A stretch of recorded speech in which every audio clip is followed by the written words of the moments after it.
In this lecture, we'll be looking at the anatomical structure of the bacterial cell wall. This particular lecture would start off with the flagella, which happens to be a continuation of what we have been doing in the past. Flagella is a very important structure in the life of bacteria.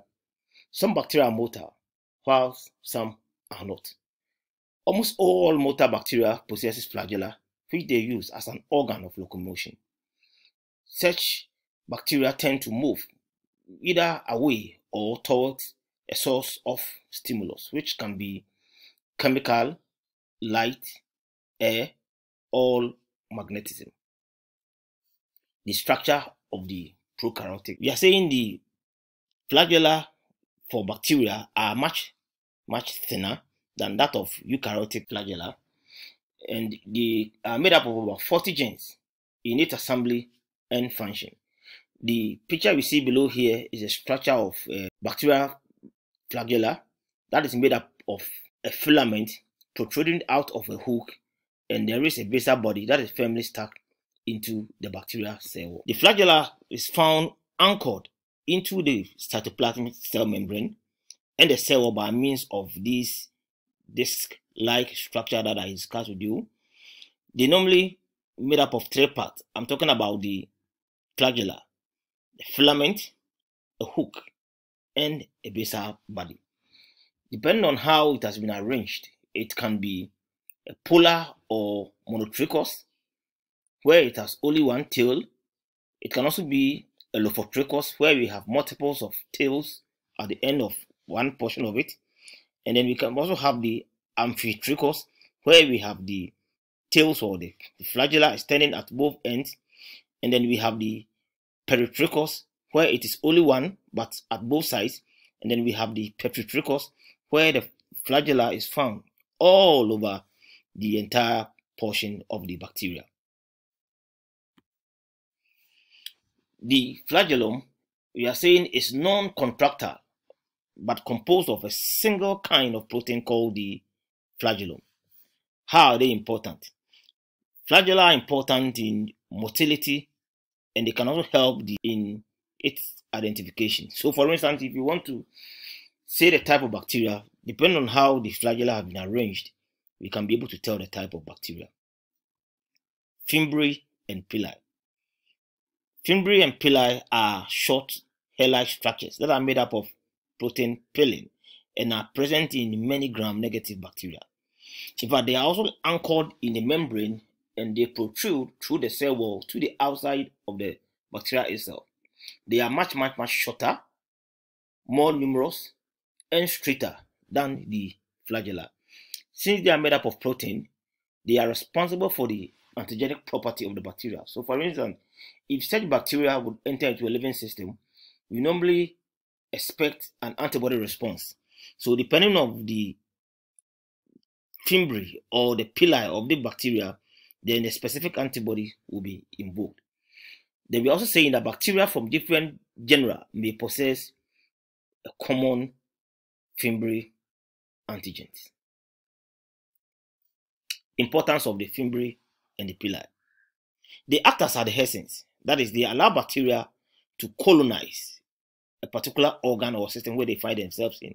Example can be seen in the Neisseria gonorrhoeae, that is the bacteria responsible for causing gonorrhea. And we're also saying they also detect chemical signals. The fimbriae or the pili act as receptors for bacteria eaters or bacteriophages. Fimbriae of Streptococcus pyogenes are coated with protein which act as important virulence factor by trying to adhere to the cell walls and even resisting phagocytosis. Sporulation. Spore formation is a very important function in bacterial cells. Primarily, spores are formed when the bacteria experiences a very harsh condition and it has to try to exist. It tries to form a spore around its body, which is a very hard coat or sometimes when a bacteria also anticipates that an antimicrobial agent is also coming to destroy it, some bacteria can form spores to resist this attack. We are saying in poor growth conditions, some bacteria such as Bacillus and Clostridium, they produces resistant survival forms known as the endospores. The process is known as sporulation.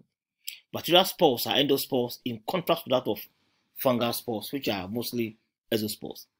We have the outer exospore, we have the coat surrounding them, and then we have the spore wall, as you can see, and then we have the inner core that tends to hide the bacteria.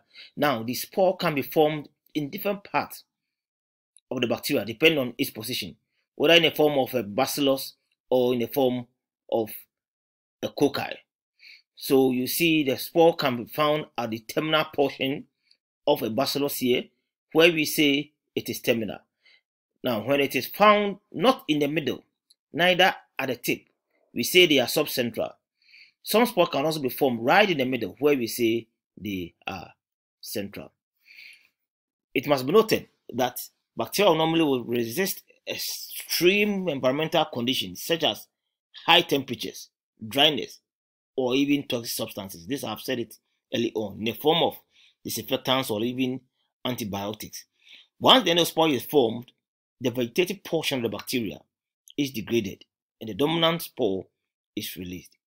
The endospore is able to survive for longer periods of time until favorable environmental conditions come again so that the bacteria can start the process of growth. The endospores, as you can see, will germinate, producing a single vegetative bacterium. Spores can be killed by sterilization methods such as autoclave and hot air. Some chemical disinfectants such as formaldehyde and even ethyl oxide can also kill, but then the technique has to be tailored in to make sure they are destroyed because these spores can be quite troublesome. Let's look at the mechanism of spore formation, otherwise known as the sporulation. In sporulation formation, first of all, the DNA replicates and the cell divides asymmetrically. There is a formation of a cytoplasmic membrane known as the septum, which forms at the end of the cell. A second layer of cytoplasmic membrane then forms around one of the DNA molecules, the one that would become part of the endospore, and this goes on to form the full spore. It must be noted that both of these membrane layers then will synthesize a protein known as peptidoglycan in the space in between to form the cortex. There is formation of calcium dipocolinate, which is incorporated into the formation of the endospore. A spore coat composed of keratin-like protein then forms around the cortex. Sometimes an outer membrane composed of lipid and even protein called an exosporium is also formed in this case. Finally, the remainder of the bacteria or the bacterium is degraded and then the spore is finally released. There is no metabolic activity during this spore formation or once the spores have been formed until the spore is ready to germinate. Since vegetative cells give rise to a single spore, sporulation generally takes around about 15 hours to complete. Germination. We are saying under favorable conditions, signals are sent to the endospore to start germination.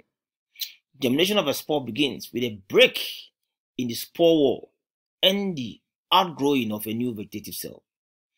The newly formed vegetative cell, we are saying, is capable of growth and even reproduction. A single spore upon germination forms a single vegetative cell wall. Spore germination in prokaryote. Spore germination in prokaryote starts with the activation. During the activation, we expect the presence of favorable conditions.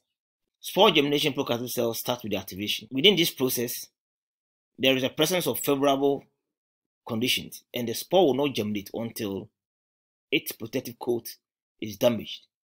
Such conditions are the presence of heat, acidity, or even abrasion or a break, or even the presence of a compound containing free sulfur groups, and this will activate the spores to germinate. After this process follows the initiation process. Once activated, the spore will germinate provided the environment is suitable. Different signaling effects exist for different species. Then there is a binding of the effector stimulus, which is autolytic enzymes, and this will degrade the peptidoglycan of the cortex. Water is absorbed and calcium hypocolinate is therefore released. The outgrowth. The outgrowth happens to be the final stage of the spore germination. Once the cortex and the outer layer is degraded, a new vegetative cell consisting of the spore protoplast and the cell wall emerges.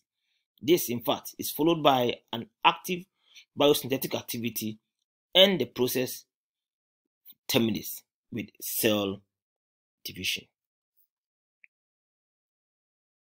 There is the impermeability of the spore coat, and this is responsible for the endospore's resistance to chemicals. The resistance of endospores to chemicals is due to a variety of factors. There is calcium hypocolinate, and this is abundant within the endospores. Remember, calcium hypocolinate are incorporated during the formation of the spores, and they may seem to stabilize and otherwise protect the spore's DNA. There are specialized DNA binding proteins, and these tend to saturate the endospore's DNA and even protect it from heat, drying, chemicals, and even radiation. The cortex may osmotically remove water from the interior portion of the endospores, and dehydration that results is thought to be very important in endospore resistance to heat and radiation. Significance of prokaryotic spores. Since they are resistant forms of bacteria, they can survive unfavorable conditions for a very long time. Since spores also occur in soil, wounds can be contaminated by soil, and this can lead to infections like gangrene or even tetanus. So, in conclusion, this is how the prokaryotic cell structure looks like. And like I said, the importance of these prokaryotic structures is very helpful in disease diagnosis, in identification of the bacteria, and other properties that we would be learning when we begin to look at diseases of gram-negative and gram-positive bacteria.